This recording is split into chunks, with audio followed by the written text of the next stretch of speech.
Should I buy a dental practice or should I do a startup?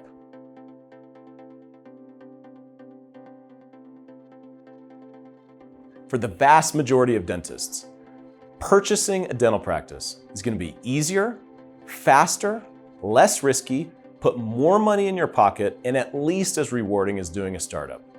I say vast majority because startups are not a bad idea. They're not. It's just that buying an existing practice is almost always a better idea.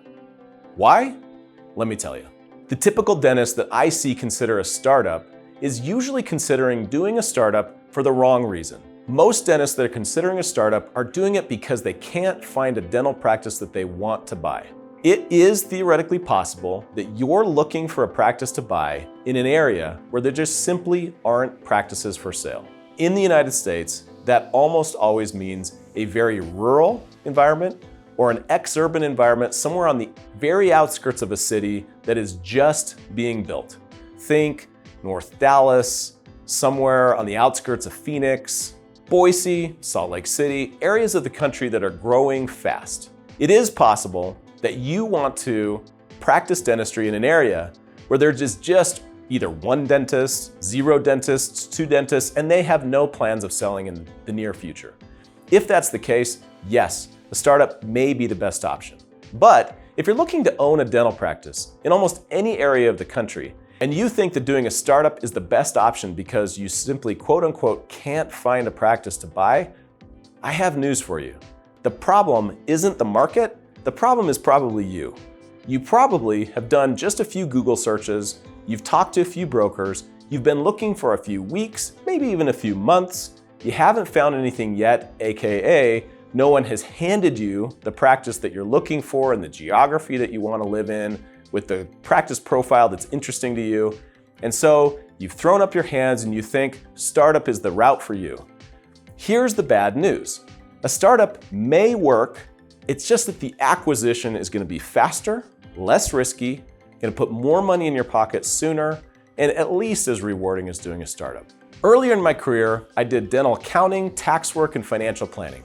I got to see under the hood of dentists' financial statements through the process of acquiring practices and startups. I got to compare the two camps.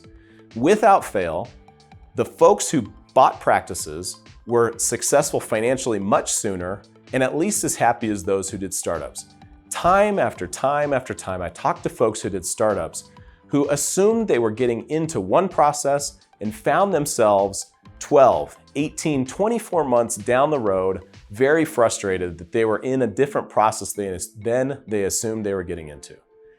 The fact of the matter is that doing a startup will take you at least 12 months from the moment you decide to do a startup to the moment that your doors are open. In addition, past this point, past the 12 months, you're going to be looking at least 2 to 3 years before the patient base gets to the sustainable point where it's likely to be for the rest of that dental practice's life. Why is that time a big deal? That 12 months to build and open the practice plus another 2 to 3 years, that 2 to 4 year process of building up a patient base in a startup comes with a cost. Economists call this an opportunity cost. So here you are back at the beginning of the process and you want to find a practice, but you're having trouble and you think a startup may be the way to go. That's fine. There's nothing wrong with that thought process. What you're forgetting is the 2 to 4 years it's going to take you to really have those doors open and have the patients doing procedures and putting money in your pocket. Yes, along the way you get to pick your layout. Yes, you get to pick the equipment that gets you excited, the cabinets that make you happy. All of those things are true.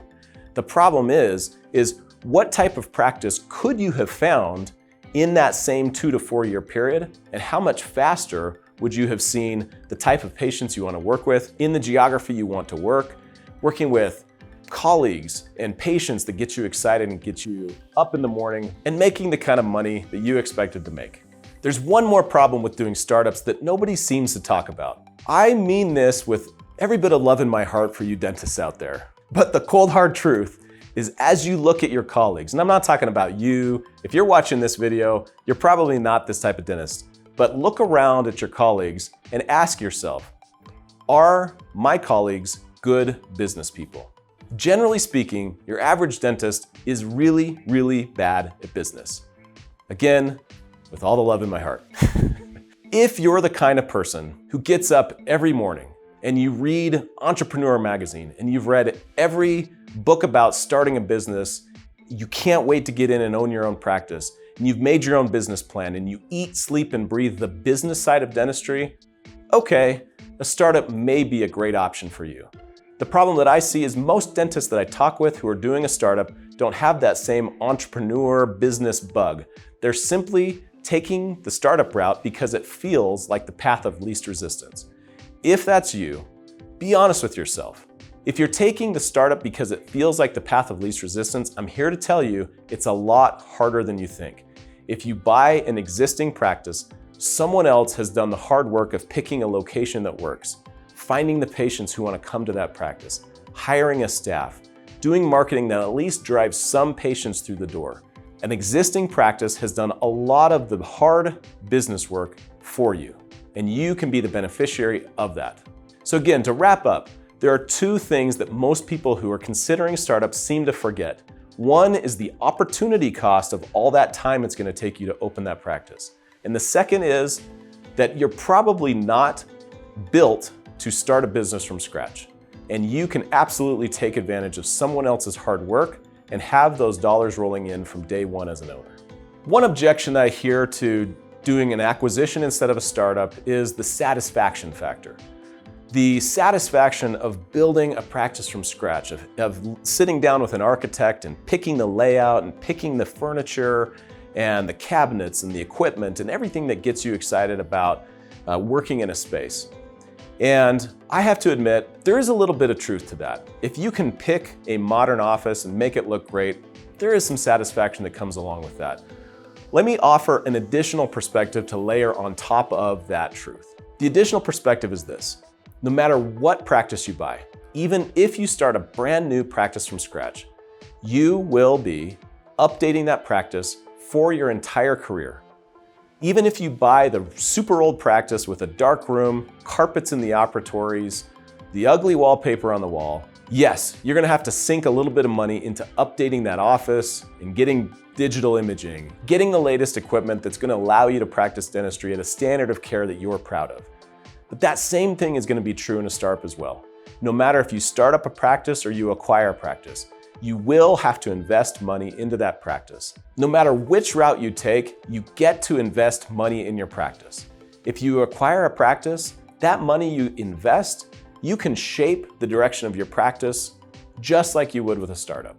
So there is no one-size-fits-all answer for everybody in dentistry of whether an acquisition or a startup is the right answer. But I'd be willing to bet a lot of my own money that most dentists who watch this video would be better served acquiring a practice than starting one up. If you're not sure which path is right for you, I'm happy to talk it through with you and help you understand the options, the opportunity costs, and the pitfalls down the road that you can't see from where you're at, even if that means you don't hire me. If you do want to chat, you can do that free of charge at dentalbuyeradvocates.com. You can find my calendar, my phone, my email to reach out directly and talk through whether or not acquiring or starting up a practice is the right move for you.